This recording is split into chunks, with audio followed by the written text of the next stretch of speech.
2 Chroniques 6, 3 à 6 et 10. Est-ce que nous sommes ensemble? Est-ce que nous pouvons honorer la parole de Dieu en nous tenant debout, s'il vous plaît? Et nous allons lire.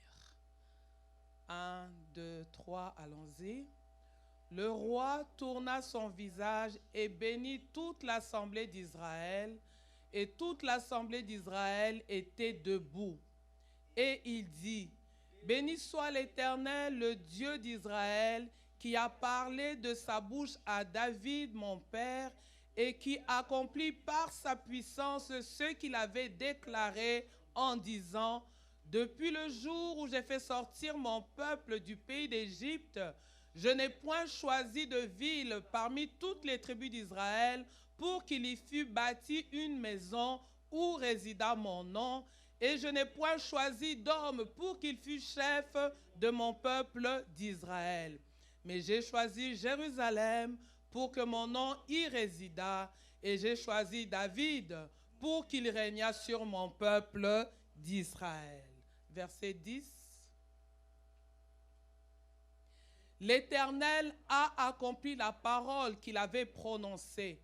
Je me suis élevé à la place de David mon père, et je me suis assis sur le trône d'Israël, comme l'avait annoncé l'Éternel, et j'ai bâti la maison au nom de l'Éternel, le Dieu d'Israël. C'est la parole de Dieu, et nous acclamons la parole du Seigneur sans le commentaire de qui que ce soit. Nous reprenons nos places, que Dieu vous bénisse abondamment.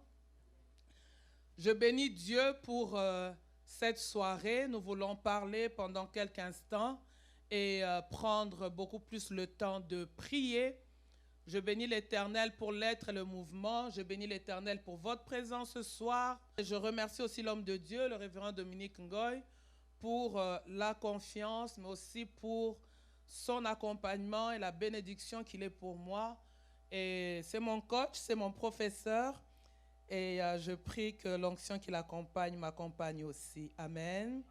Bien aimé, vendredi passé, pour ceux qui étaient là, nous avons partagé quelque chose. Qu'est-ce que nous avions dit? Merci. Vous savez, quand un prédicateur demande aux gens ce qui a été dit le dimanche passé, personne ne parle. Il dit, mais Seigneur, j'ai fait 1 heure debout. Qu'est-ce qui s'était passé? Alléluia. Vendredi passé, nous avions dit que Dieu n'est pas un homme pour mentir.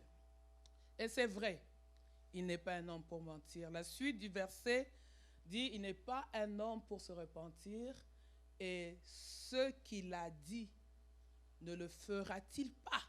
Ce qu'il a annoncé, ne l'exécutera-t-il pas?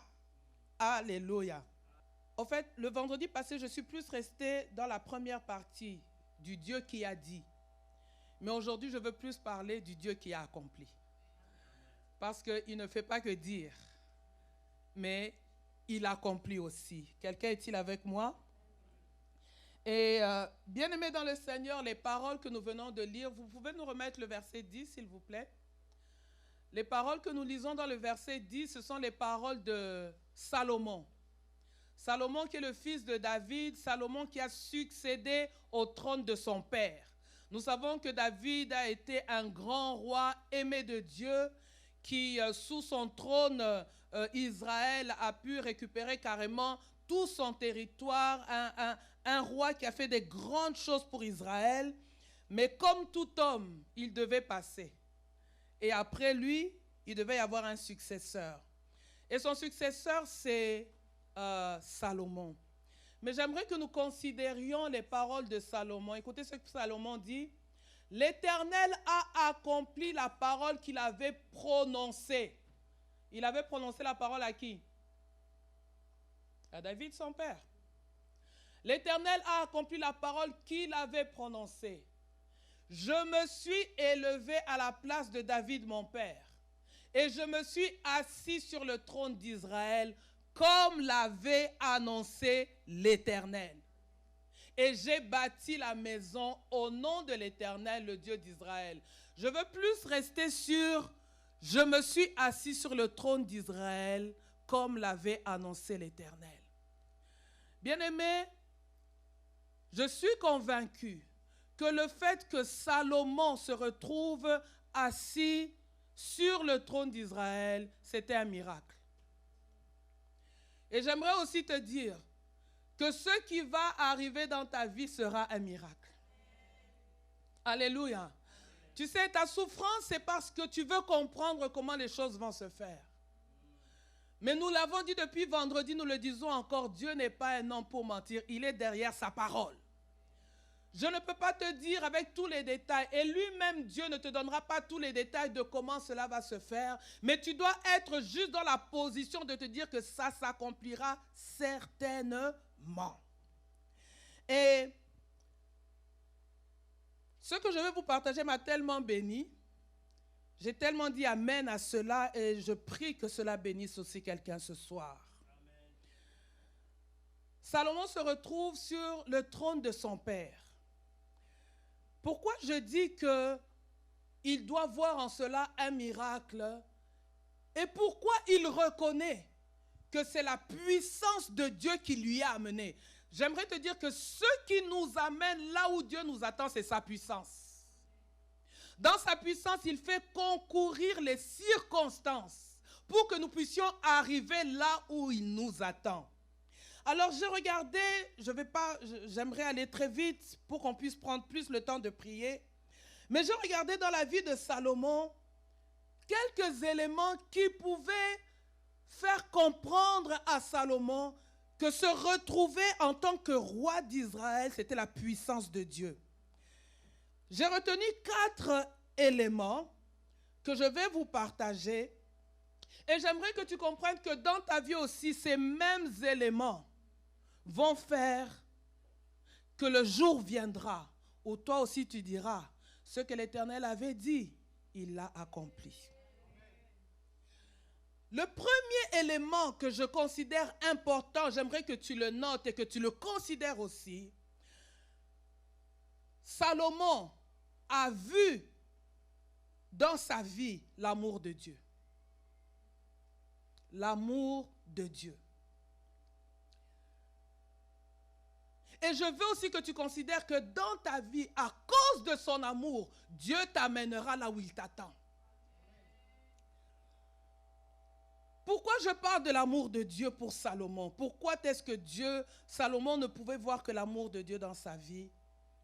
C'est parce que nous savons que Salomon est né d'une relation entre David et Bathsheba. Qui est Bathsheba?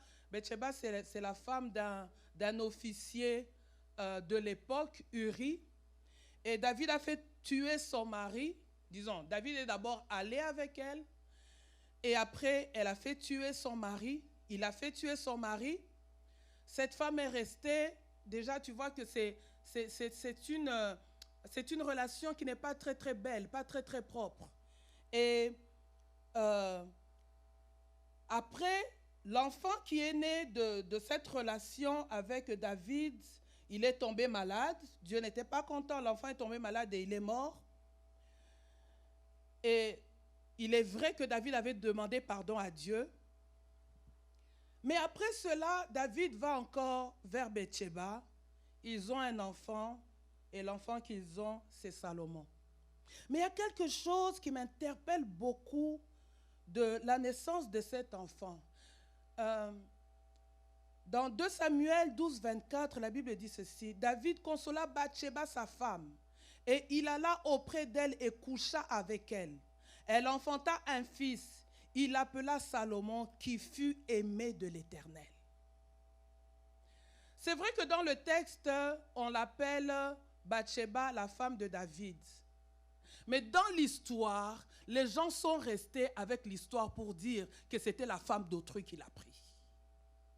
Bien-aimé, les choses qui se passent dans ta vie, peut-être que toi et Dieu, vous pourrez vous entendre, mais les gens resteront avec une histoire.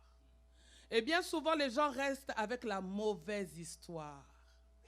Et je me dis que peut-être que Salomon grandissant, je ne sais pas, il a certainement entendu peut-être des gens parler pour dire, toi tu es né comment toi, regarde comment tu es né.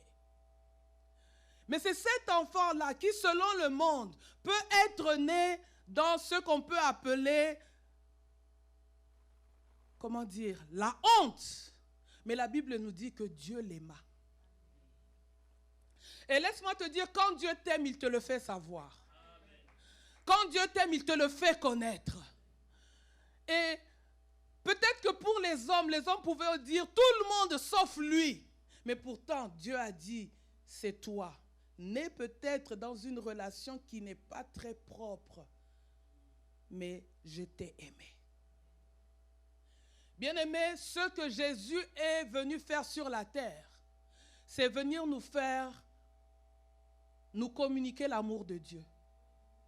Ce que Jésus est venu faire sur la terre, bien-aimés, c'est nous étions tous sous la condamnation. Mais par Jésus, nous avons su que nous avions un Dieu vivant qui nous aime. Et ce que je comprends de la vie de Salomon, bien-aimé, c'est que ceux que Dieu aime, il accomplit sa parole dans leur vie. C'est que pour les hommes, peut-être que les autres, si on aurait fait une réunion pour demander aux hommes, qu'est-ce que vous pensez? Est-ce que vous pensez que c'est Salomon qui devait être là? Je suis convaincu que les gens allaient dire à cause de ses racines, à cause de son origine, à cause de la relation dans laquelle il est né, il ne peut pas accéder. J'aimerais te dire, parce que la plupart d'entre nous, des fois, nous souffrons à cause de nos origines. Nous souffrons à cause de nos racines. Lorsque tu sais que il y a une histoire pas très belle ou bien pas très propre autour de tes origines, autour de ta naissance, alors le diable va vouloir te perturber avec cela. Pendant des années, tu vas voir un monsieur qui a grandi, mais quand cela lui revient à l'esprit, il se dit, est-ce que quelqu'un comme moi qui est né dans des situations comme ça, est-ce que Dieu peut m'aimer? Le modèle est là. Dieu l'a aimé. Est-ce que je peux dire à quelqu'un ce soir que Dieu t'a aimé? Dieu t'a aimé quelles que soient les conditions dans lesquelles tu es venu sur la terre. Dieu t'a aimé quelles que soient. Je sais que il y a une dame que je connais. Elle est née comment? Elle est née, un fou avait violé sa mère. Et elle est née sachant qu'un fou avait violé sa mère. Et même quand elle passait sur la rue, elle pouvait voir le fou. Et elle en a souffert pendant des années jusqu'à quand elle a reçu le Seigneur. Parce que le monde peut te montrer un désavantage. Mais quand le Seigneur vient, il t'appelle ma fille, il t'appelle mon fils. Et il te dit, si le monde n'a pas de projet pour toi, moi j'ai un projet pour toi. Voilà pourquoi j'aimerais que quelqu'un qui est en train de m'écouter ce soir, puisse se dire au-dedans de moi, l'essentiel c'est que Dieu m'aime. Et parce que Dieu m'aime, ceux qui l'aiment, il les amène toujours dans leur destinée. Est-ce que je parle à quelqu'un ce soir? En passant, j'aimerais dire, souvent nous voulons considérer l'histoire, nous attacher à l'histoire. Et même quand nous demandons pardon, nous nous disons, oui, Dieu m'a pardonné, mais l'histoire n'est pas effacée. L'histoire n'est pas effacée, mais le pardon de Dieu suffit pour que tu t'attendes à une nouvelle histoire. Est-ce que je parle à quelqu'un ce soir? Est-ce que tu reçois quelque chose? La Bible dit 1 Jean 4, 6, et nous avons connu l'amour de Dieu.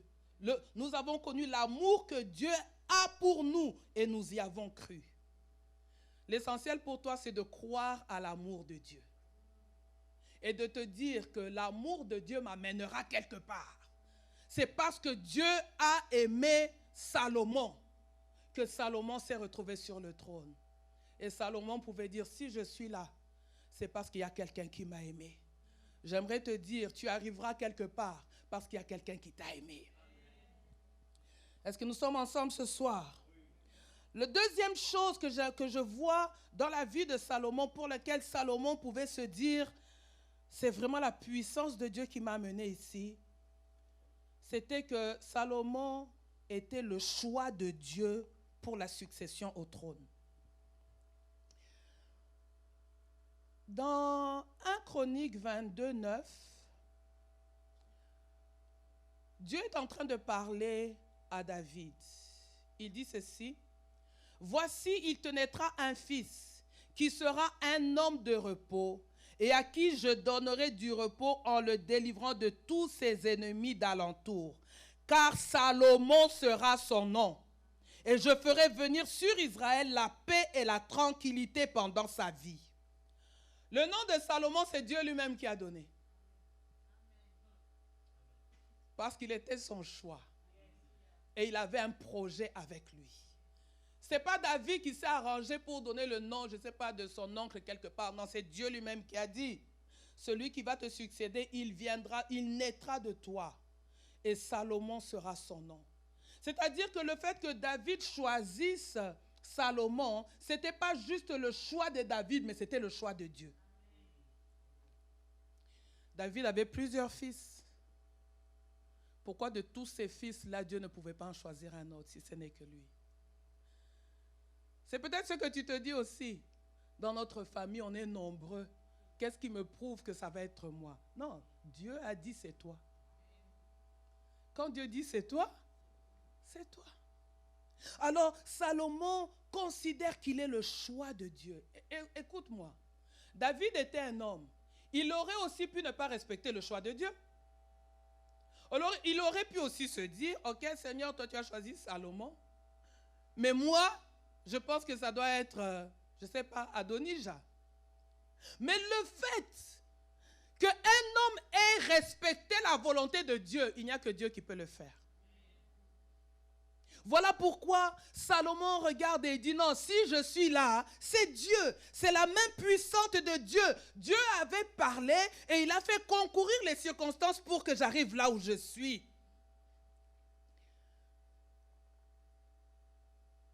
Notre prière ce soir, c'est que là où Dieu t'a déjà choisi, que ton nom vienne dans le cœur des hommes. Et que tu sois aussi le choix des hommes.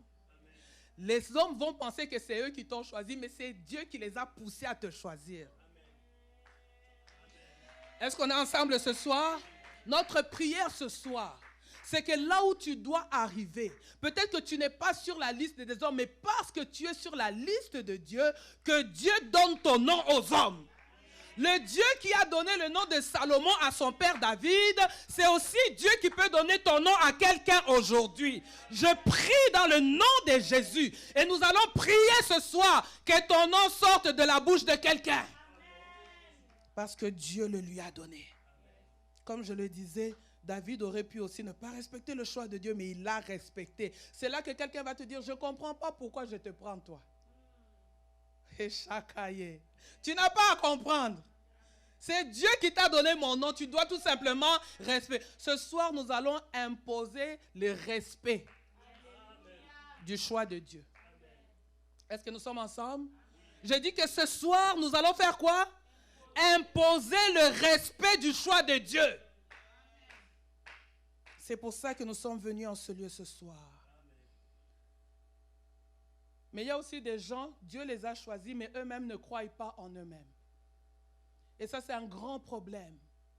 Dieu te dit de faire quelque chose, Dieu te positionne, mais tu te regardes et tu dis, est-ce que c'est vraiment moi? Je pense que, comment il s'appelle? Salomon aussi, ça aurait pu lui venir à l'esprit. Mais le fait qu'on le place à cet endroit-là et il ait le courage d'accepter la place pour mener les choses, il a compris que c'était la puissance de Dieu.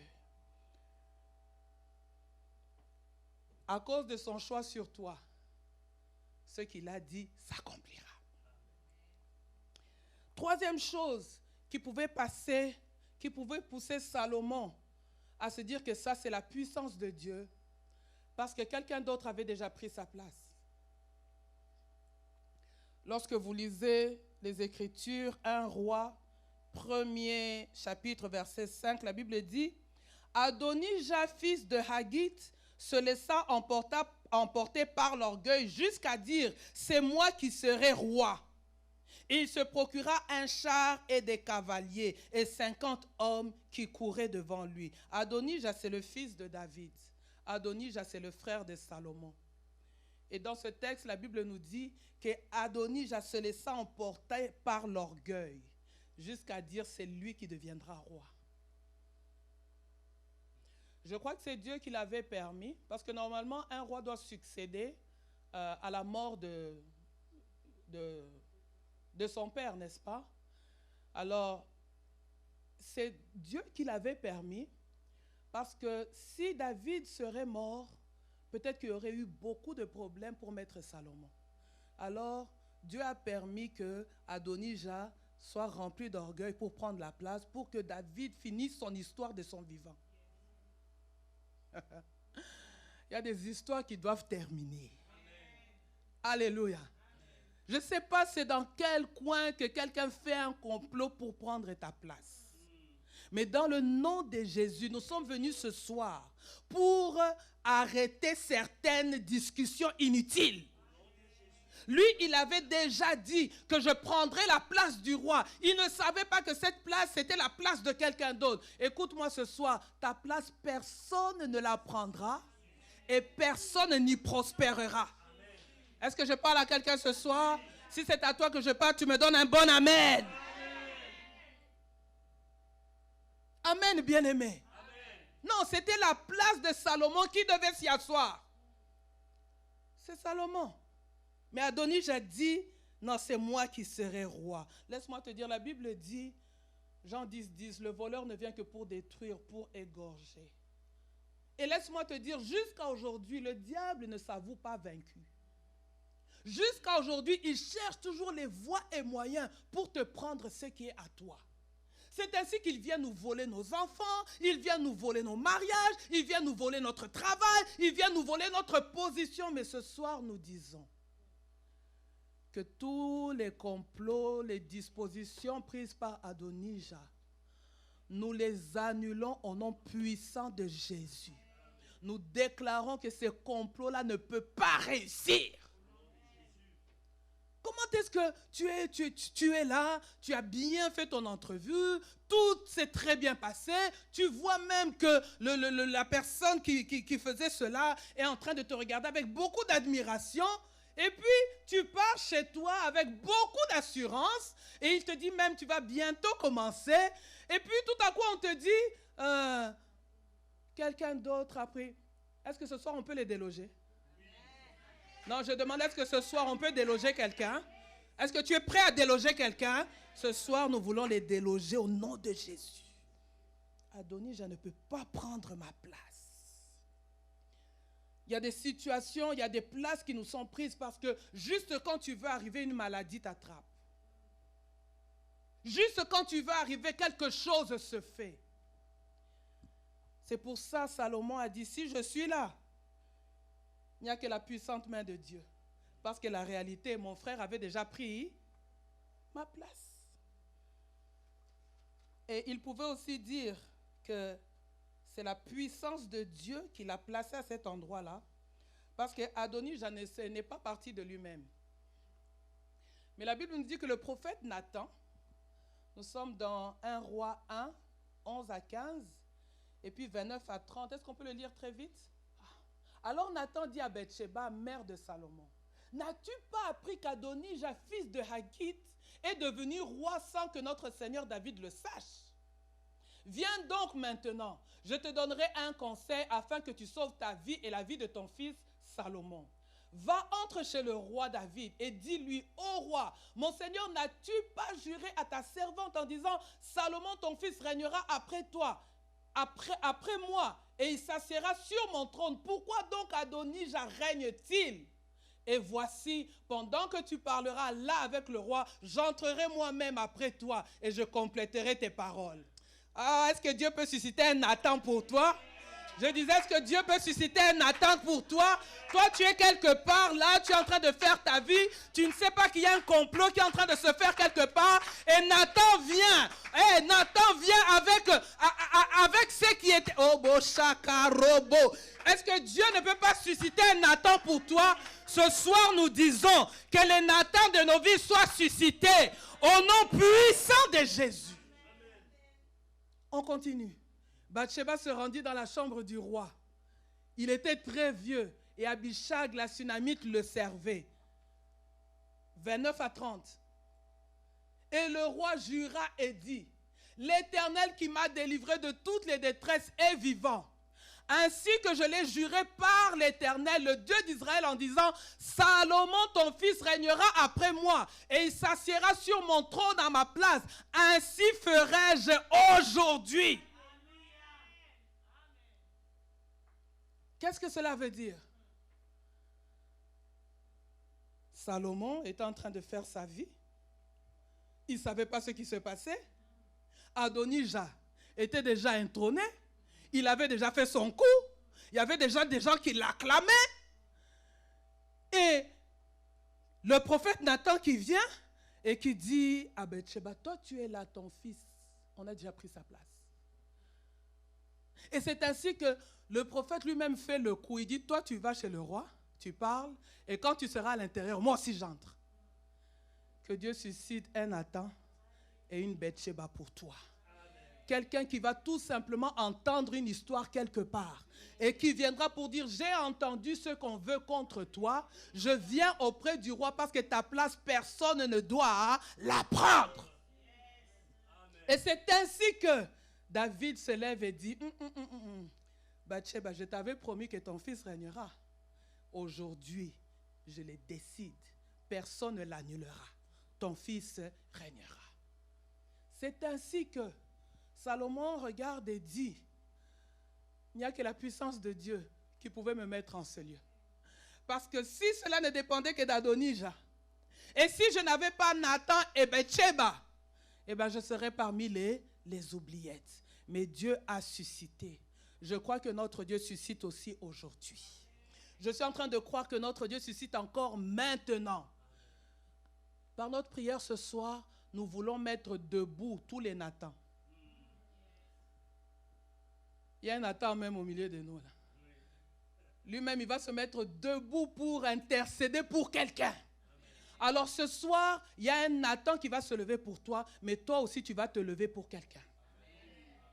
Il y a un Nathan qui va se lever pour toi, qui va faire que ta situation change, mais toi aussi tu vas te lever comme un Nathan. Pour dire, ma famille ne sera pas dans la honte. Mes enfants ne seront pas dans la honte. Mon mari ne sera pas dans la honte. Je ne serai pas dans la honte. Toi aussi, tu vas te lever comme un Nathan.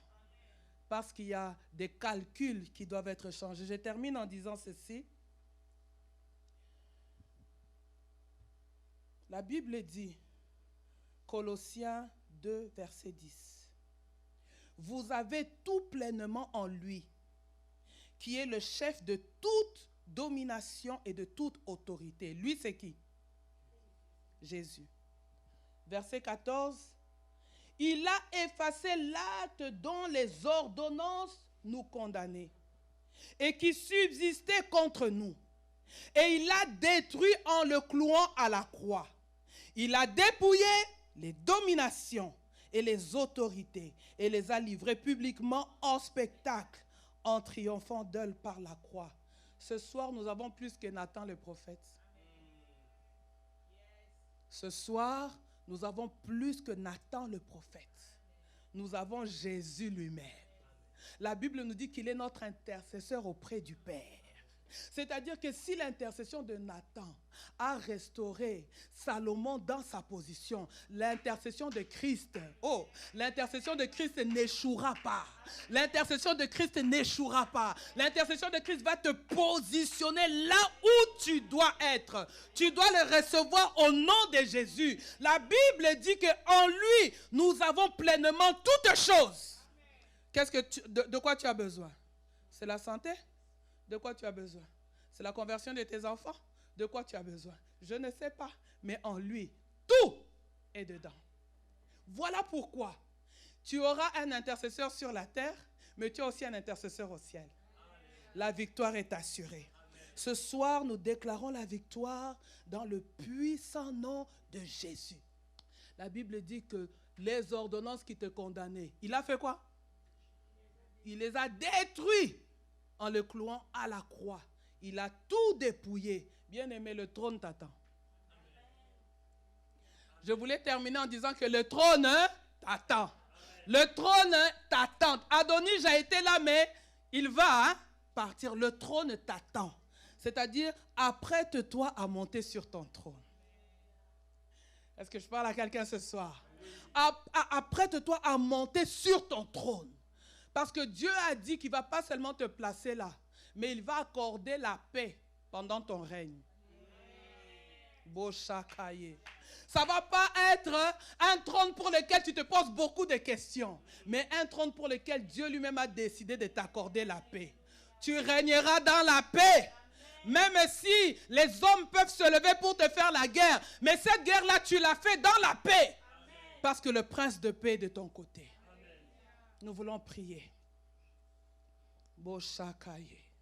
Nous voulons prier. Où est-ce que Jésus a vaincu de manière à faire que les ordonnances qui te condamnaient soient détruites? C'est à la croix. Où est-ce que Jésus a dépouillé les dominations et les autorités? C'est à la croix. C'est pour ça que j'aime dire que j'aime Jésus. Et quand je pense à l'œuvre de la croix, lorsque je considère le prix qu'il a payé à la croix, bien aimé, je peux juste passer ma journée, ma soirée à l'acclamer. À cause de la croix, je sais que j'ai ma place sur un trône. À cause de la croix, je sais que ma place ne sera prise par personne. À cause de la croix, je sais que l'Éternel est en train de travailler pour moi. Bien-aimé, il n'est pas seulement celui qui parle, mais il est aussi celui qui accomplit. J'aimerais ce soir que tu t'attendes à un accomplissement divin, où c'est Dieu lui-même qui s'est levé pour t'accorder la victoire. Est-ce que nous sommes ensemble? Et j'aimerais que tu commences d'abord par contempler Jésus. Contempler l'œuvre de la croix. Contempler ce qu'il a payé pour que aujourd'hui tu puisses aussi accéder au trône de ta vie.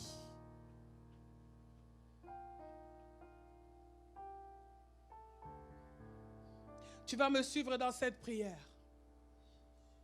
Nous voulons la faire ensemble. Fais de cette prière ta prière. Fais de cette prière ta prière. Prononce ces mots avec beaucoup de détermination, avec beaucoup de foi. Déclare-le et que cette déclaration devienne ta vie, afin que l'Éternel te bénisse. Père éternel, dis avec moi, Père éternel.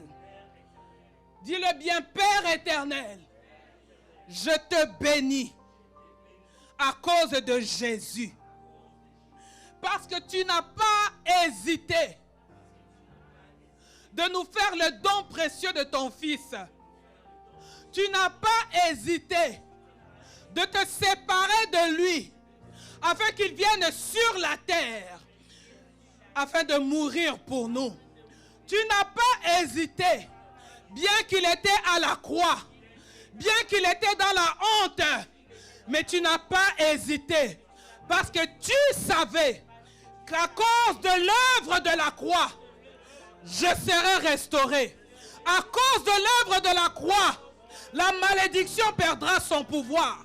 À cause de l'œuvre de la croix, le diable sera dans la honte. À cause de l'œuvre de la croix, tout ce qui pesait sur ma vie perdra sa place. À cause de l'œuvre de la croix, je marcherai la tête haute. À cause de l'œuvre de la croix, je m'assirai sur mon trône. À cause de l'œuvre de la croix, ce que toi tu as décidé s'accomplira dans ma vie.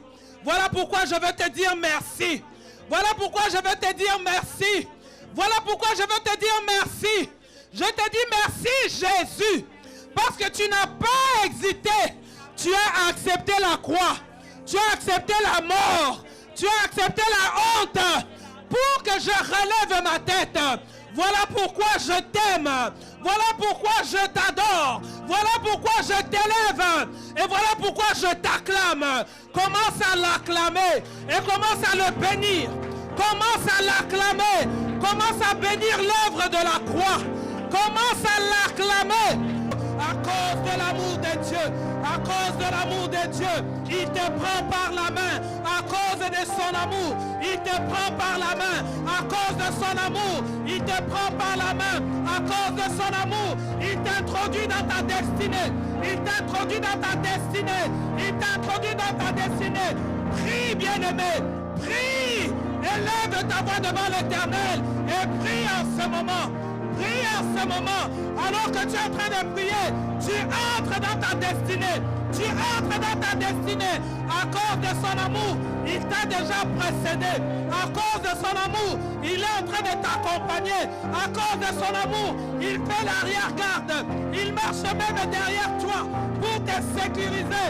Sheraïeke, Sherabababaye, Shindabaye, Ikababa Sheke, Indabaro, Shekakaye, Shindaye Kabaro, Indababa, à cause de son amour, à cause de son amour, lui qui t'a aimé le premier, à cause de son amour, il te précède dans ta destinée, à cause de son amour, il t'accompagne jusqu'à quand tu vas entrer. Ebosheye, Ebosheka, Indabaro, Shekakayeke, Indabababaye. À cause de son amour.